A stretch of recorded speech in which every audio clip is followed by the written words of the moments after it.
Bol som v špičkovej kondícii. Roky som nepotreboval jesť mäso, takže som na sebe nemal ani štipku tuku. Ale tento jed ma už začal premáhať.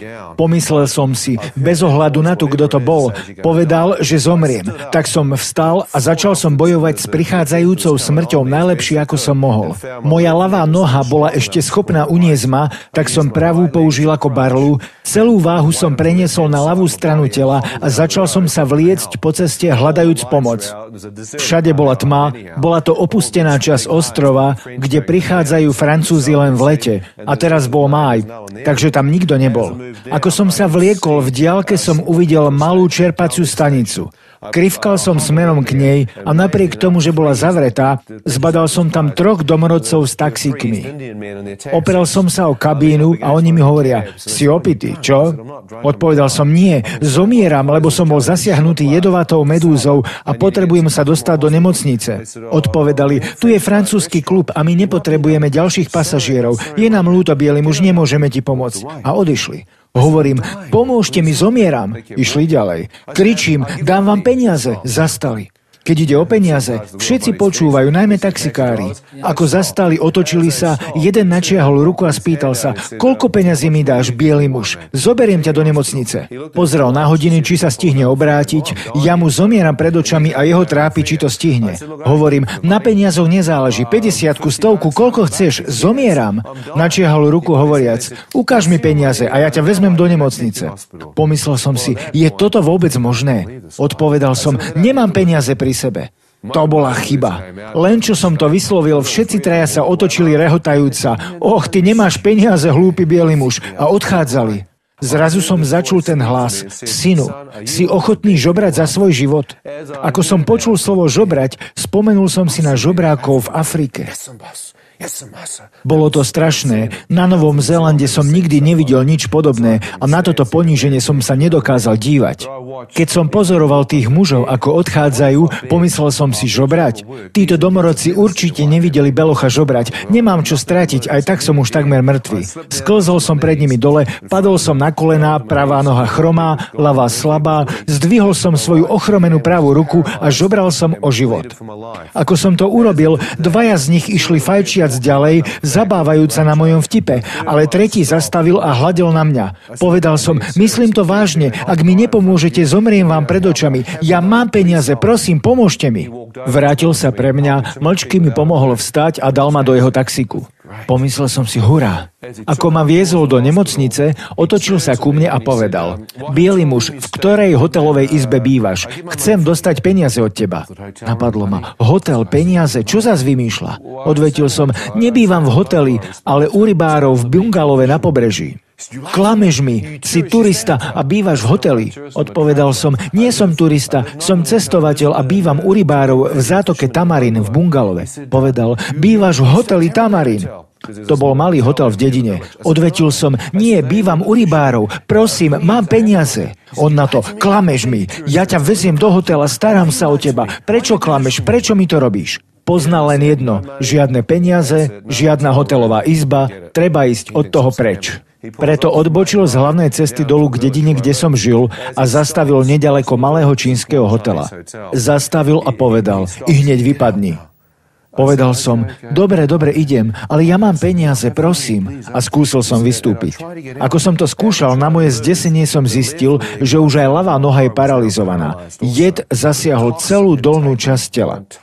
Otočil som sa a povedal, pomôžte mi prosím, mám chromé nohy, mám peniaze. Vypadni, zakričal. Nemôžem, nefungujú mi nohy. Odopol bezpečnostný pás, otvoril dvere a vysotil ma z auta. Ako som vypadol, nemohol som uveriť tomu, čo sa deje. Keď som ležal na zemi a pozeral sa hore, uvidel som, že moje nohy sa nedostali von z auta a ležali v kabíne na strane spolujazdca, preto nemohol zavrieť dvere.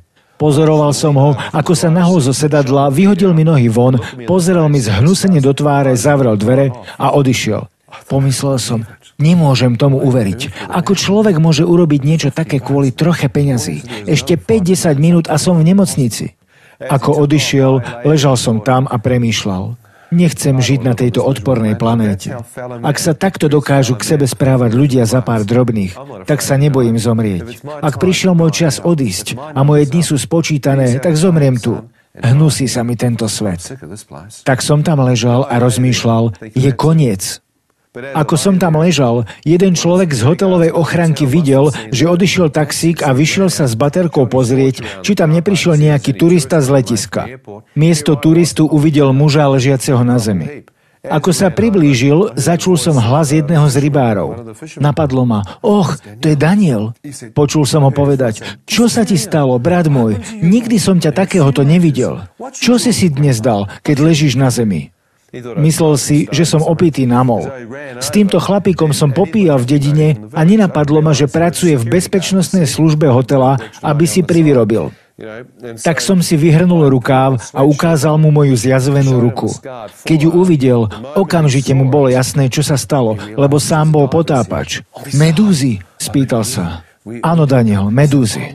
Povedal, to je veľmi zlé, musíš do nemocnice. Poďme. Zobral ma do náručia a odniesol do hotela. Vedľa bazéna bol bar, kde sedeli čínski majitelia hotela, ktorý bar zavreli, aby turisti odišli a oni sa mohli venovať hazardným hrám, popíjajúc whisky. Ako ma títo Číňania uvideli, spýtali sa, čo je s vami, ste opití? Odpovedal som, nie, ale zomieram, potrebujem sa dostať do nemocnice, pomôžte mi prosím, zranili ma jedovaté medúzy. Medzi tým Daniel zmizol do tmy. Číňania na mňa pozerali, ako som sa snažil všetko vysvetliť a potom povedali, nerozumieme, čo to hovoríš? Tak som si opäť vyhrnul rukáv a ukázal som im rany na rukách, aby si uvedomili, že mám vážny problém. Keď som vyhrnul rukáv a ukázal im rany na predlaktí, čínsky majiteľ sa postavil a povedal, čo robíš, hlúpy biely muž? Nepichaj si ihly, radšej si daj opium. Prečo si picháš, ty hlúpy biely muž? Pomyslel som si, kde je Daniel? Oni si myslia, že som narkoman a ja už som takmer mŕtvy. Ako som tam sedel, kútikom oka som zazrel, že moje prsty sa začali chvieť. Otočil som hlavu a uvidel som, ako sa svaly medzi hánkami začali mykať v krčoch. Za pár sekúnd sa celé rameno začalo triasť, prešlo to hore do tváre, zuby začali klepať o seba a sánka bola úplne mimo kontroly. O chvíľu celú tvár a telo zachvátila smrteľná triažka, nekontrolovateľné krče priamo pred ich očami. Ako toto smrteľné trasenie pokračovalo, pozoroval som tých mužov, ako bežia ku mne a chcú ma udržať dole. Ja som ich však striasol ako handrové bábiky. Postupne triažka prestala a pocítil som v najhlbšom vnútri ľadový závan. Bolo to veľmi, veľmi studené. Mrznem, volal som. Rozbehli sa predeky a jeden z nich mysliaci, že som vypil jed, skúšal naliať do mňa mlieko. Ako tam sedím, cítim, ako mi jed vniká do kostnej drene. Nie jed, ale smrť. Mrazivá smrť plížiacia sa dovnútra kosti, stúpajúca do celého tela. Napadlo ma, ak ma to zasiahne až hore, zomriem im pred očami, je koniec. Som dehydrovaný, ochromený, v krčoch, ľadový chlad v kostiach. Z môjho univerzitného štúdia som vedel, že správanie môjho tela ukazuje, že tento stav je veľmi, veľmi vážny. Musím sa dostať do nemocnice. Obrátil som sa a pozrel sa na hotelové parkovisko. Stálo tam jedno auto. I hneď som spoznal, že je to auto majiteľa hotela, ktorý stál vedľa mňa. Povedal som, prosím vás, pane, zoberiete ma do nemocnice vašim autom, inak vám zomrie pred očami. Prosím, pomôžte mi, som takmer mŕtvý, odvezte ma. Číňan sa pozrel na svoje auto, položil mi ruku na plece a povedal, moje auto? Čo sa tak strachuješ, biely muž? Počkaj na sanitku, čo sa tak bojíš? Nemôžem ťa odviesť. Čakáme na sanitku pre teba. Prečo si taký ustarostený? Prečo som ustarostený? Za chvíľu zomriem. Mali ste už chuť niekedy udrieť si? Nie som prchký alebo pomstichtivý typ človeka. Naozaj nie. Som dosť mierny, ale v tú chvíľu som myslel len na jednu jedinú vec. Ako mu rozbiť ciferník? Poznáte to, keď vás niekto chytí? Podvedome sa chystáte brániť. Tu ma nik nechytil, ale bol voči mne tvárou v tvár. Udriem ho. Chystal som sa jednomu trestnúť, ale rameno neposlúchalo. Hlava mi hovorila udri, ale ochromená ruka sa nechcela pohnúť. Skúsil som ľavú ruku, tá sa hýbala. Ale čo dokážem urobiť ľavačkou skôr, než zomriem? Napadlo ma, že by som ho aspoň mohol udrieť čelom. Mal som za sebou pár bitiek a vedel som, ako to urobiť. Strhnem ho dole a udriem ho čelom. Ako sa na to chystám, znovu sa ozve ten hlas. Synu, ak to urobíš, uvoľnený adrenalín ťa zabije, lebo jed je už príliš blízko srdca. Napadlo ma, to je pravda. Odvrátil som sa a pomyslel si, ak to prežijem, tak si ťa nájdem. Ale potom si ma neželaj. Bude to tvoj koniec. Pozerám nabok, kontrolujúc svoj hnev a premýšľam, čo to bol za hlas, čo ma zastavil, aby som nezabil sám seba. Ako pozerám nabok, snažiac sa udržať svoj hnev, zrazu vidím môjho priateľa Daniela, ako ide ku mne spolu s ďalším strážnikom. Chytili ma do rúk a niesli k východu hotela. Keď ma niesli, uvidel som reflektory malého auta krúžiaceho na parkovisku.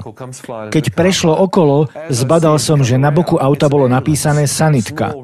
Človek, čo ju riadil, nás nevidel, lebo reflektory nás minuli. A keďže na pohotovosť telefonoval domorodec, tak si francúzsky šofér pomyslel, že bol asi opitý a tak ako prišiel, tak aj odišiel, bez toho, že by vôbec zastal a vystúpil.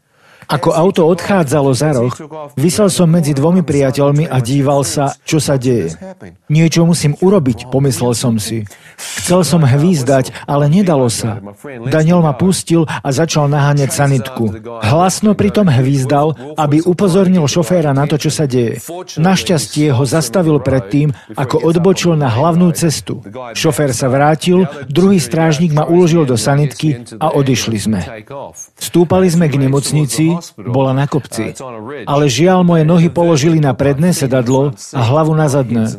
Ako sme sa začali štverať na kopec, kde bola nemocnica, jed, ktorý bol v dolnej časti tela, teraz začal prirodzene prúdiť dole do mojich plúc, srdca a postupne zasiahol aj mozog. Cítil som, ako mi prenikajúci jed postupne začína zatemňovať myseľ. Bol som vyčerpaný, ale vedel som, že zomieram. Ako to pokračovalo, zrazu som začal vidieť v sanitke niečo, čo vyzeralo ako malý chlapec s bielými vlasmi.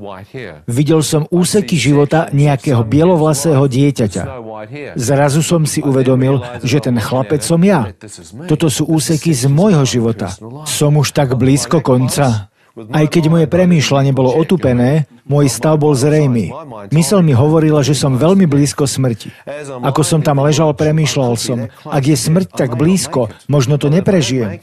Ak zomriem skôr, než sa dostanem do nemocnice, čo bude nasledovať? Je život po smrti, alebo je to len takto? A koniec. Ako ateista som rátal s tým, že keď zomrieš, všetko skončilo. Problém bol, že som si s tým nebol istý. Koľkým z vás je jasné, že sa môžete mýliť? Chcete riskovať život? Bol som hazardný hráč, hrajúci o vlastný život. Napadlo ma, ak sa mýlim, tak som hazardér a je to ako ruská ruleta. Možno sa teraz mýlim. Nemal som ani potuchy, čo by sa stalo, ak by som zomrel. Ako som ležal, zrazu sa priamo predo mnou objavil obraz mojej mamy. Keď som ju uvidel, bol som udivený, lebo som videl, že sa modlí. Pomyslel som si, čo tu robí moja mama? Ako sa modlila, zrazu mi pozrela priamo do očí a povedala tieto slova. Jan, nezáleží, čo si v živote urobil, synu. Nezáleží, ako ďaleko od Boha si sa dostal. Ak budeš volať na Boha z hĺbky srdca, Boh ťa vypočuje a odpustí ti, syn môj. Rozmýšľal som, odpustenie, Boh. Čo toto má spoločné s Bohom? Je vôbec nejaký Boh? Vôbec som netušil, čo som sa dozvedel až po mojom návrate na Nový Zéland, že presne vtedy na druhom konci sveta bola moja mama na kolenách modliaca za mňa. Bola jediná veriaca z našej rodiny. Celý život sa každý deň modlila za rodinu, za deti, za všetkých. A Boh k nej práve prehovoril počas modlitby. Povedal jej, tvoj najstarší syn Jan je takmer mŕtvy. Modli sa za ňoho teraz. Ďakujem Bohu za ženu, ktorá poznala Boha a neprestala sa modliť za svojho syna a vytrvala až do konca. Nevynechajte ďalšiu časť tejto trojdielnej série, kde Jan McCormack opíše, čo zažil, keď s ním Boh hovoril tvárou v tvár. Niekto možno povie, ako by to mohla byť pravda. Chcem vám povedať, že u Boha je všetko možné.